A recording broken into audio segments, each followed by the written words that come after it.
एक चीज कहना चाहूंगा अनिल जी, बहुत दमदार प्रोग्राम आपने किया, बहुत बढ़िया किया। कल शाम को दीपक के साथ हमने एक फॉलो अप भी किया था, जैन जी साहब भी थे।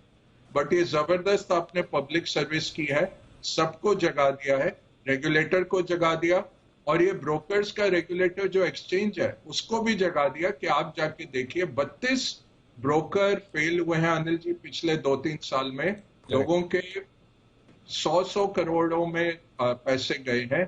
कार्वी देखिए, ये सब अनुग्रह, ये कितने सारे नाम थे तो जो फेल हुए। आ, अब क्या है, ये जो लोगों के ऊपर आ रहा था कि भाई आप ही करो, ये बहुत आपने अच्छी मुहिम चलाई।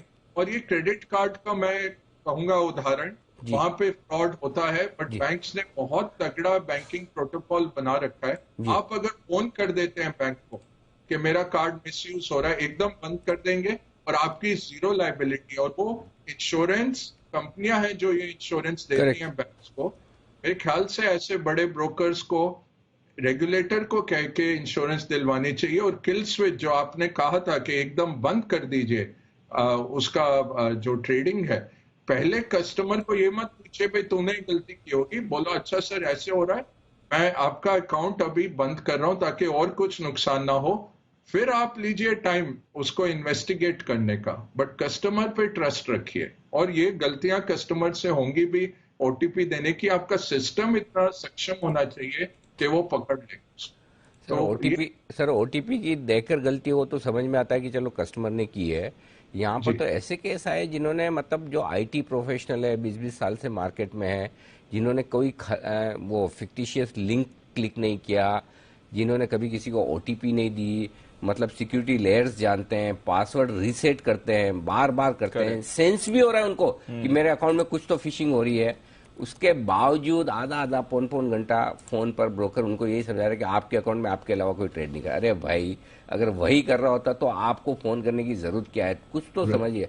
मतलब सेंसिटिविटी है ही नहीं। ये मतलब बहुत बढ़ गया अनिल जी। ये जो इतने करोड़ों डीमैट अकाउंट पिछले 3 साल में खुल गए, तो लोगों ने पैसे तो बना लिए। अब आप एक्सचेंजेस देखिए, आप ब्रोकिंग अपनी स्टेटमेंट अगर आप देखेंगे तो अगर 1 रुपए की आप ब्रोकरेज दे रहे हैं, आप 6 रुपया उसमें एसटीटी लग जाएगा। और उसके अगर डिस्काउंट ब्रोकर की मैं बात कर रहा हूं, एक्सचेंज की फीस 6 गुना होगी आपकी ब्रोकरेज की, और सेबी की फीस लगभग 0.5 होगी। सब लोग, और उस पर जीएसटी भी लगा दिया सरकार ने। और अगर आपने, भगवान भला करे, आपने पैसे भी बना लिए तो कैपिटल गेन्स टैक्स या फिर मार्जिनल टैक्स। तो हर आदमी इन्वेस्टर से पैसे बना रहा है, रिस्क इन्वेस्टर के सर पर है। फिर ऐसे माहौल में आप इतने खराब सिस्टम बनाते हैं जो हैक हो रहे हैं और सामने पैसे निकल रहे हैं। फिर आपने हॉटलाइन नहीं रखी हुई सर्विस की, आपके पास प्रोटोकॉल नहीं है। अनिल जी, छोटी सी कंट्री है इंग्लैंड, 60 मिलियन की पॉपुलेशन, हमसे बहुत कम पॉपुलेशन है।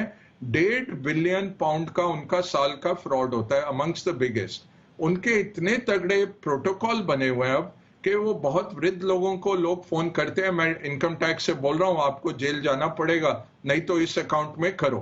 और वो झूठे करके वो बेचारे वृद्ध आदमी बैंक पहुंचे, बैंक मैनेजर उनको बिठाता है। 45 ऐसे डिस्ट्रिक्ट हैं, पुलिस डिस्ट्रिक्ट, जो बैंकिंग प्रोटोकॉल है वो बताते हैं जी ये वृद्ध आदमी को कोई नाइजीरियन फ्रॉड हो रहा है, स्कैम फ्रॉड हो रहा है, ये हो रहा है। इमीडिएटली पुलिस पहुंचती है, 19,000 पाउंड एक आदमी के बचाए गए। और ऐसे हजारों कॉल्स साल के यूके में हो रहे हैं। ये हमें बनाना पड़ेगा कि आम आदमी के ऊपर फ्रॉड कोई कर रहा है, ये ना हो कि वो अकेले जूझ रहे हैं, कहां से वो वकील लाएंगे। वो सॉफ्टवेयर वाले क्या नौकरी छोड़ के जाएंगे पुलिस स्टेशन के धक्के खाने। ये बहुत जरूरी है कि जो ये ब्रोकर्स पैसे बना रहे हैं, एक्सचेंजेस पैसे बना रहे हैं, और सेबी पैसे बना रहा है सब ट्रेडिंग पे, आप कुछ इन्वेस्टमेंट बाकी करिए लोगों, ये इन्वेस्टर्स के हित में। एनक्रिप्शन बहुत स्ट्रांग रखिए। अगर जो बोले ईमेल नहीं तगड़ी है, तो आप बताइए कि आपके लाखों, 70-80 लाख अकाउंट में कितने रीडिफ के हैं। अब एक मैसेज आ गया जुलाई 31 तक आप रीडिफ बदलिए, नहीं तो हम बंद कर देंगे अकाउंट। पहले क्यों नहीं किया? और ये रीडिफ वालों को भी सरकार को बुलाना चाहिए कि आपकी इंक्रिप्शन है नहीं है, क्या ये ठीक कह रहे हैं। ये पूरा जरूरत है। और आप देखिए, आपके 4.5-5 करोड़ लोग देख रहे थे अनिल जी, मतलब जितने लोग भारत में इन्वेस्ट करते हैं सबने देख लिया आपका प्रोग्राम।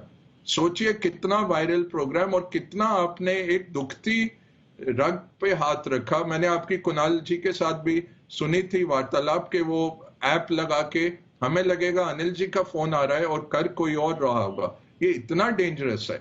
और ऐसे ही ये सिम कार्ड क्लोनिंग भी होता है, बहुत सारी चीजें होती हैं। इसमें कस्टमर को बचा के रखना है, जैसे बैंक्स कर रहे हैं। ब्रोकर्स को अपग्रेड करना पड़ेगा, थोड़े पैसे लगाने पड़ेंगे, और एथिकल हैकर मिलते हैं दुनिया भर के। चेक वाले, हंगरी वाले, इजरायली बहुत अच्छे होते हैं। जब भी हम नया सिस्टम बनाते थे हम उनको देते थे, भाई अगर कुछ नहीं मिला तो $30,000, एक एक बग के मैं आपको $1,00,000 दूंगा, आप मुझे बताइए क्या क्या गलत है। और वो ढूंढ के लाते थे। ये माइक्रोसॉफ्ट करता है, गूगल करता है, सब लोग यही करते हैं अपने सॉफ्टवेयर के लिए। और रेगुलेटर को जागना है। जैसे आरबीआई ने HDFC बैंक को क्रेडिट कार्ड इशू करने से रोका था कि आपका सिस्टम गिरता रहता है, हर वक्त डाउन हो जाता है, आप इसको दुरुस्त करिए, और तब तक आप नया अकाउंट नहीं खोल पाएंगे। जैसे सेबी ने म्यूचुअल फंड को 5 महीने NFO नहीं करने दिए, कंप्लायंस वश वो मान नहीं रहे थे कुछ चीजें करने को, वैसे ही सेबी को एक रोक लगा देनी चाहिए नए डीमैट अकाउंट पे, जब तक आप ये सब दुरुस्त नहीं करते। और सेबी के साइट पे आप लिखिए कितने फ्रॉड हुए, कितना अमाउंट और कितना रिकवरी हुआ, ताकि कस्टमर को कॉन्फिडेंस मिले कि अगर मैं इस ब्रोकर के पास जा रहा हूं मेरा कुछ होगा। अनिल जी, बहुत जबरदस्त प्रोग्राम, बहुत बहुत आपको लोगों से भी बहुत, आई एम श्योर आपको दुआएं मिली हैं कि इतना अच्छा आपने एक प्रोग्राम किया, और जिनकी आवाज नहीं सुनी जाती उनकी आवाज आपने सुनाई पूरे देश में। नहीं, thank you so much sir. आप इसी तरह से हमें गाइड भी करते हैं, मार्गदर्शन देते हैं, और इतने सारे जो आपने सारे अपनी तरफ से जो सजेशंस बताएं वो बहुत ही काम के हैं। आई एम श्योर आपका इतना लंबा अनुभव रहा है बैंकिंग का, स्टॉक मार्केट का, मतलब एक्चुअली बताऊं कि बग्गा साहब जैसे लोग होने चाहिए इस तरह की कमेटीज में जो नियम बनाती है, एब्सोल्युटली, ताकि उनके अनुभव का फायदा मिले। और जो बात मैं सुबह कर रहा था, सेम चीज बग्गा साहब के लिए लागू होती है, और हम सीखते भी इन्हीं से हैं कि सर इतनी सारी आज इतना कुछ अपनी सेवाएं सारे विदेशी बैंकों में, यहाँ पर बैंकिंग सिस्टम में, स्टॉक मार्केट में, म्यूचुअल फंड में देने के बाद आकर अपना समय देते हैं। कितने कॉन्फ्रेंसेस, सेमिनार में जाते हैं बिना किसी चार्ज के। बिल्कुल।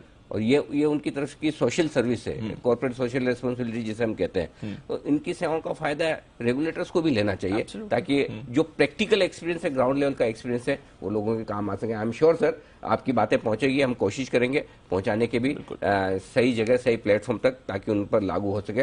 लेकिन हाँ, जो चीजें सर ने कही है, आप हम जो लागू कर सकते हैं अपने आप, थोड़ी हमारी सावधानी, थोड़े सिस्टम्स जो दुरुस्त करना, ये होना चाहिए। और जो आपने पॉइंट बोला सर वो बहुत सही है कि अगर किसी रिलीफ मेल में प्रॉब्लम है, कई और सारी चीजें, तो आप क्यों इंतजार करते हैं 1.5 महीने तक कि कोई मीडिया में मामला उछलेगा, कोई उठाएगा तो हम ठीक करेंगे, तो हम बोलेंगे।